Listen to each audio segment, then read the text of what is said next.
Both sides are going to fight on. Neither side at this point has a decisive military advantage, and so this is just going to grind on and on and on. And I can imagine we'll be sitting here a year from now and having the same conversation. How long do you think it will go on for? I think it'll go on until one side collapses or the other side collapses. There's that, a victory, a Russian victory. How does that happen? Because Russia's not going to collapse, and the West is not going to allow Ukraine to collapse. Well, the Russian military could collapse in Ukraine. I mean, it's basically physics. If the Ukrainians can physically push them out of their country, then that's the collapse that I'm referring to. And on the other side, if, for example, we stop supporting Ukraine, we stop giving them military equipment, if there's a change in government in America, let's say Donald Trump becomes president and says, I don't want to support Ukraine anymore, and there are voices on the far right in America that are suggesting that, that could lead to the collapse of the Ukrainian counteroffensive.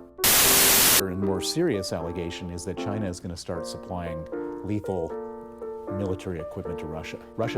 Russia's running out of arms. Yeah. They're in such bad shape. Russia used to be a big arms exporter. They're in such bad shape that they've had to go to the only two countries that are so sanctioned they don't care, North Korea and Iran. Mm-hmm. If China were to enter the game and give them weapons, that would be a game changer for Russia. That would be terrible for Ukraine, and it could lead to the Third World War.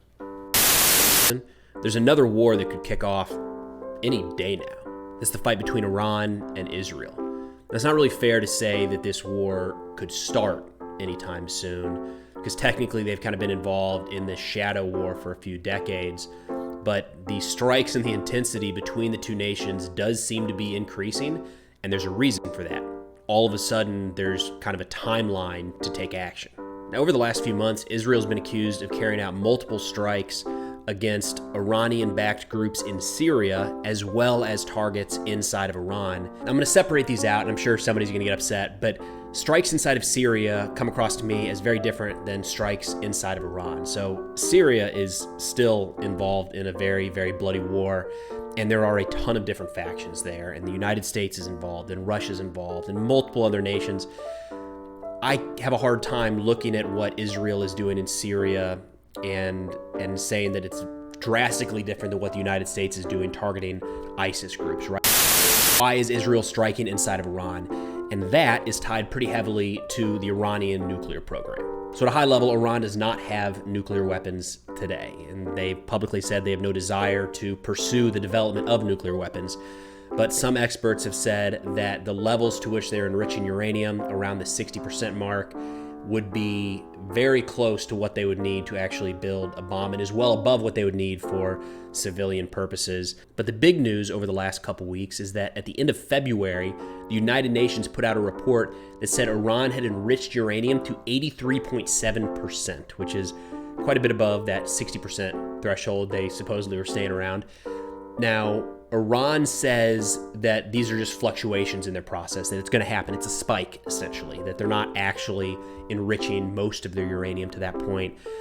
Skeptics, on the other hand, have said that this is evidence that Iran is pursuing a nuclear weapon and that they are much, much closer than we had anticipated. The CIA director put out a statement just after this came out saying that this shows Iran is just a few weeks away. If they make the decision that they want a nuclear weapon, which the CIA director said there's no evidence they've made that decision, but if they did, in just a matter of a couple weeks, they would have a usable nuclear weapon. Now, there's a lot of countries around the world that don't really want to see this. Israel is top of that chart. What's going on now in this White House is terrifying to me. I don't know if anybody's paid attention to I think the Prime Minister of China, the number 2 guy in China, has been saying that they're writing us off. They've had it with our snotty comments and canceling meetings because of a balloon. You know, a Secretary of State canceling a meeting with his counterpart because of a balloon, and publicly doing it, and pointing his finger at a public meeting at a senior Chinese official. I can tell you, I know Americans who have Chinese descent in the government, who have taken diplomats abroad, serious guys, and one thing you do is you never do what Tony Blinken did when he was in China, pointing a finger in public to his counterpart. You just don't do that.